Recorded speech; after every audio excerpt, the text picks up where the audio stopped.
This is Las Vegas Real Estate Now with local real estate expert Harvey Blankfeld. Where we want to educate you about our market, empower you to make wise decisions, and help you engage with our expert contributors. Danielle, I wanted to talk to you because I know that you wanted to bring some historical information to our program in a series that you want to start, and we'll be doing this over the coming weeks. And basically what it is like a chronological history of housing here in Southern Nevada, right? Yeah.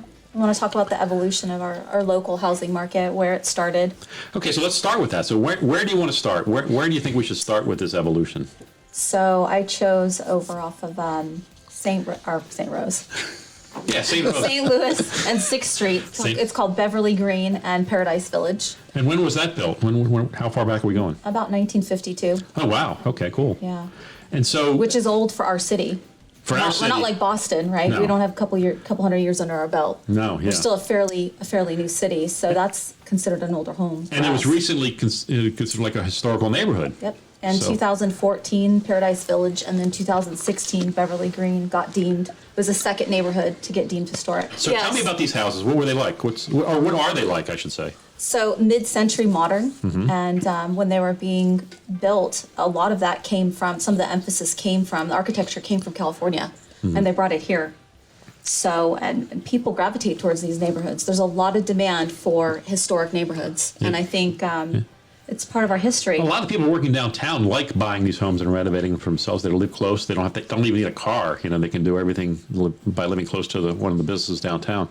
So these were homes that were built for these were homes that were built for the high end buyers, the casino owners, executives, and showgirls, entertainment, casino moguls. And so a big house then was how big? How big did these houses get? So Paradise Village was no more than 1,100 square feet, and then no more than 2,200 for Beverly Green. 2,200 square feet. But the Beverly Green was like more of a custom track, right? And then a smaller Paradise Green was a little bit smaller.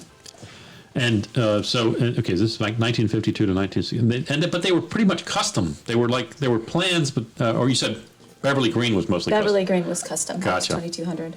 Okay. But when deeming them historic, it's a very long process, but you cannot change the outside. So you can go ahead and you can rehab the inside, but they don't want you to change the aesthetics and the structure of the outside. So when you're driving down the street, they're all looking very similar, like the butterfly-shaped roofs and floor-to-ceiling windows. Okay. There's some neighborhoods that I've sold down off of Rancho and some other places. They have nice-sized yards down there for the most part, right? Yes. Unlike larger than today's standards. Well, with some. Now our new homes are having bigger lots, half acre and more, but yes. Yeah, but back then they were maybe quarter acres for most of them. Yes. Decent size, and that would have been considered a mansion back then, or a high-end home. Where can people find this information that you're going to be digging up on these properties? So it's Nevada Preservation Organization. And I think she started in 2011. The founder used to work at UNLV. And so their mission is to preserve, educate, and advocate. And so they want to take these historical buildings, and instead of just, tearing them down and building new, they want to preserve them throughout the city and through Nevada.